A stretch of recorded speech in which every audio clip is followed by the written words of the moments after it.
Today's story is titled, Please Respond by mAnYoZeN. The link to the story is in the description below. Please enjoy.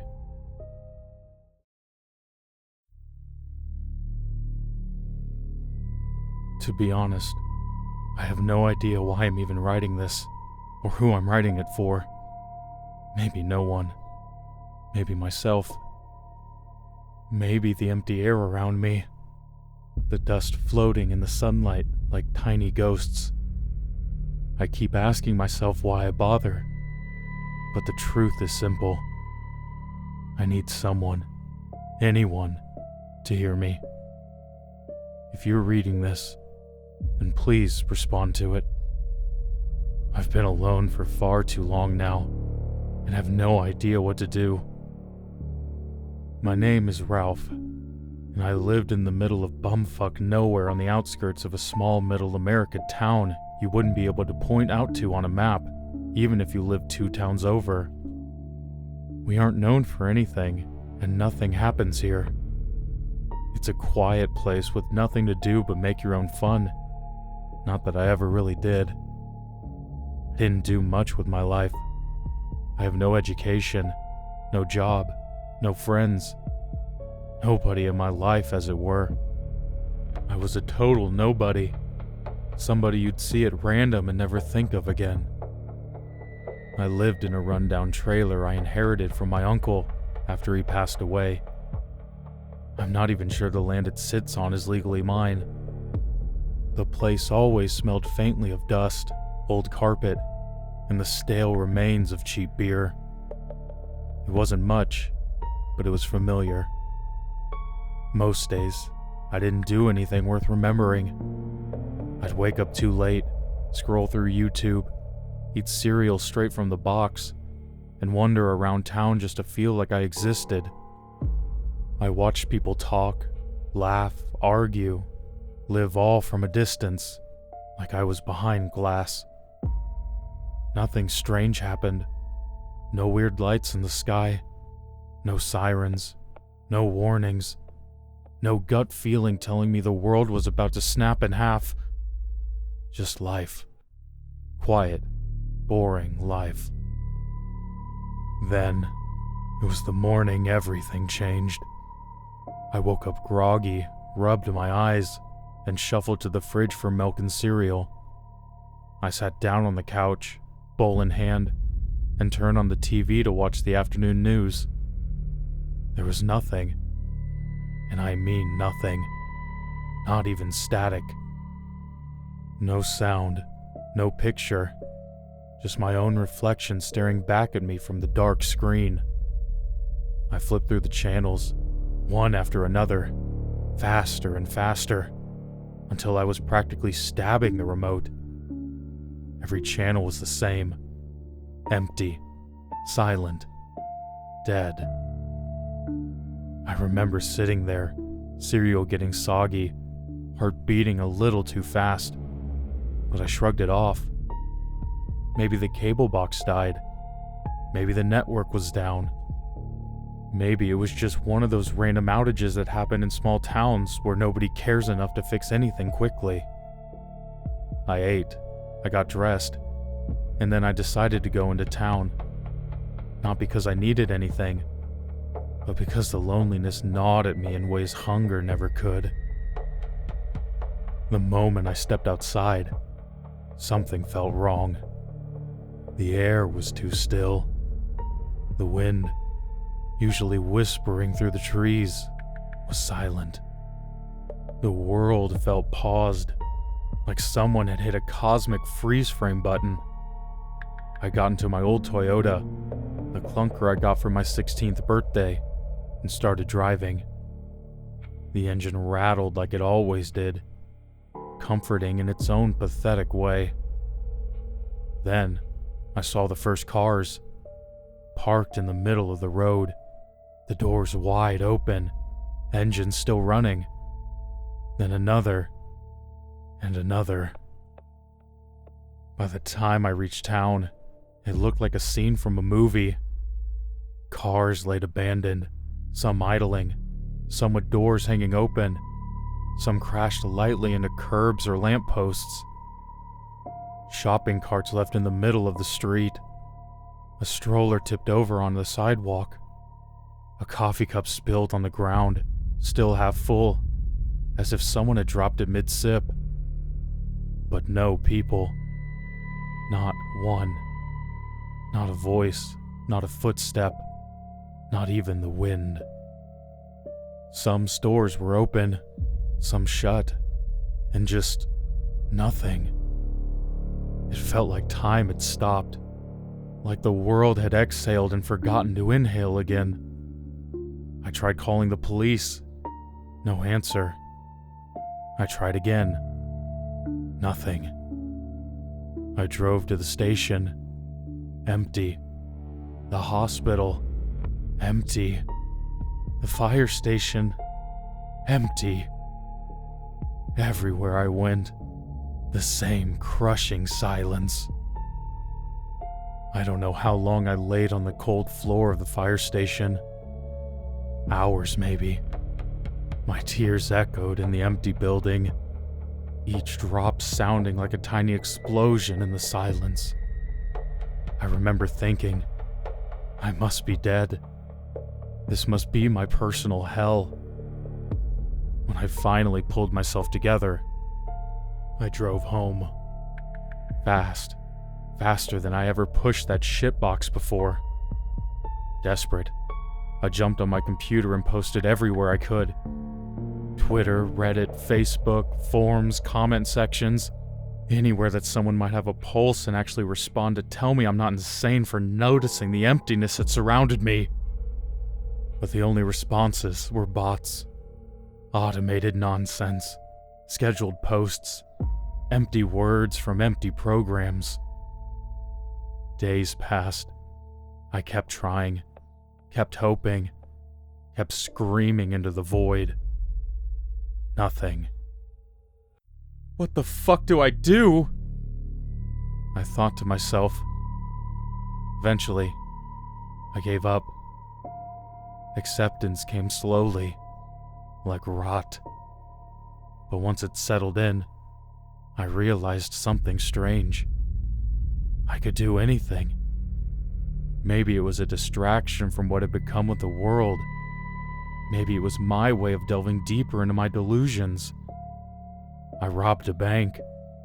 I stole nice cars and drove them until the wheels came off. I broke into stores. I ate whatever I wanted. I slept wherever I wanted. I blasted music in empty streets. I screamed into the sky until my throat bled. But that wasn't as fun as it would sound when there is no one to stop you and nothing to spend the money on. Freedom means nothing when there's no one to witness it. Eventually, the world began to decay. Power grids failed, the internet died, gas pumps stopped working, stores' supplies spoiled, water systems faltered. Civilization crumbled without people to maintain it. I tried generators. I tried siphoning fuel. I tried everything. But the world was dying, and I was dying with it. The loneliness became a physical thing, a weight on my chest, a shadow behind me, a whisper in my ear. I started talking to myself without meaning to. Sometimes I'd laugh at nothing, a short, sharp bark of sound that startled even me. Other times I'd stop mid-sentence and forget what I was saying, even though I was only talking to myself.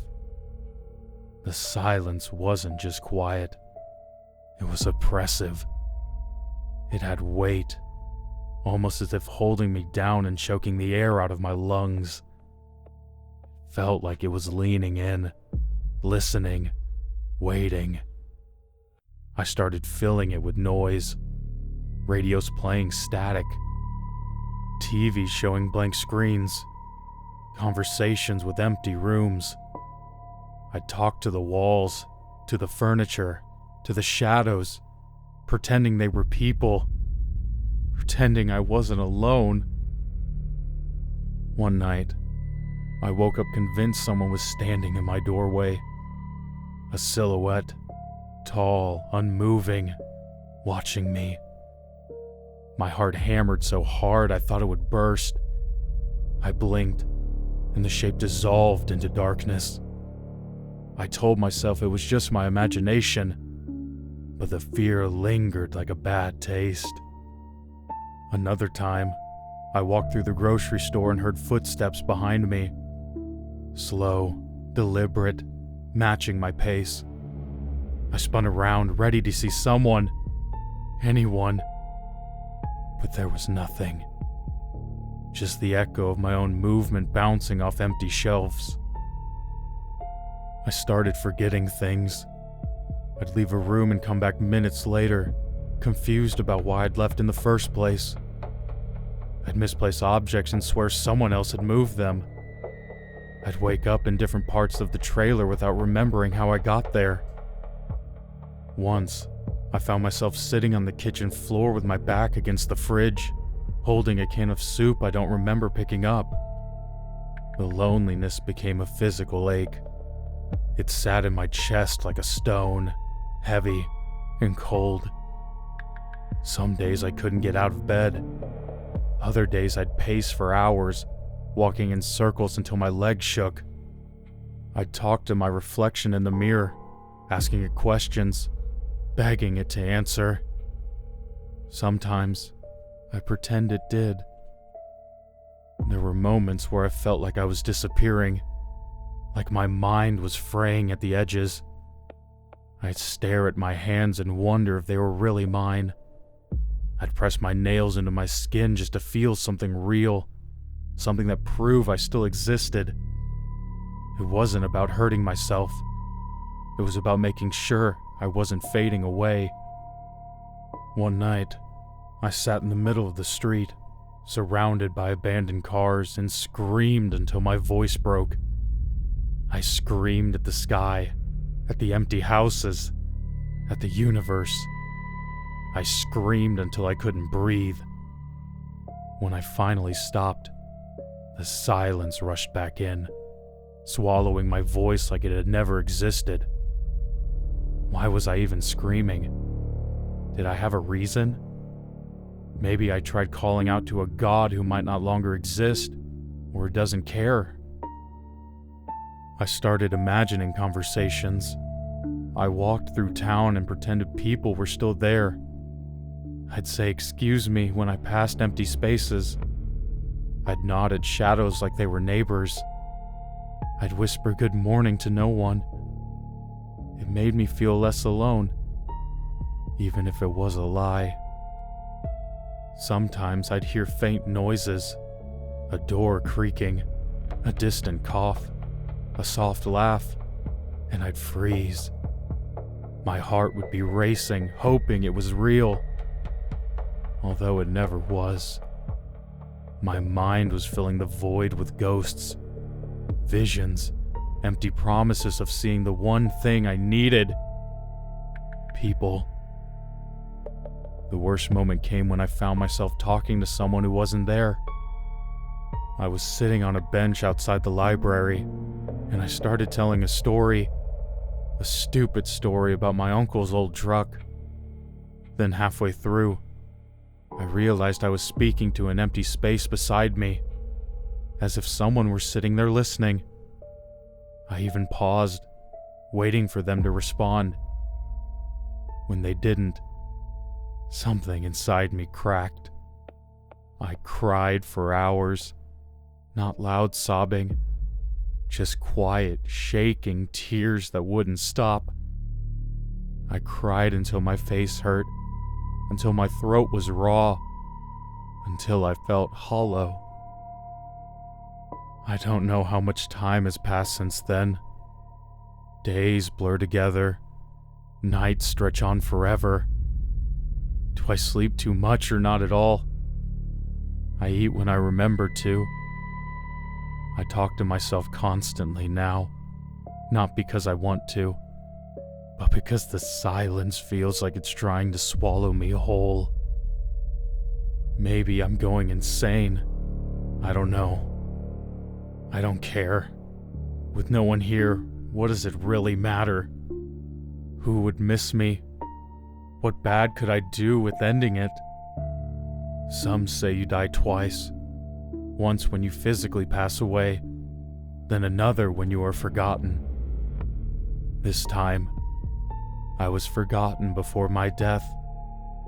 Maybe this is the reason why I'm reaching out one more time, to give it a final try, to have my story written somewhere if people still exist or come back at some point. And now, I'm here, in a random library in a town called Poyen. The lights flicker every few minutes. The air smells like old paper and mold. The silence is so loud it feels like it's pressing against my skull. So I'm writing this because I don't know what else to do. Because I'm desperate. Because I'm scared. Because I'm tired. Because I don't want to be forgotten. So, please, please, please respond, whoever you are and wherever you are. I am desperate. If no one responds, if no one is left, if this reaches no one, I fear this will be the end of the road for me. Every star burns out eventually. I might be the last star in the night sky, a single speck of light left for everything we know. Goodbye for now. This might be the last the universe hears from life.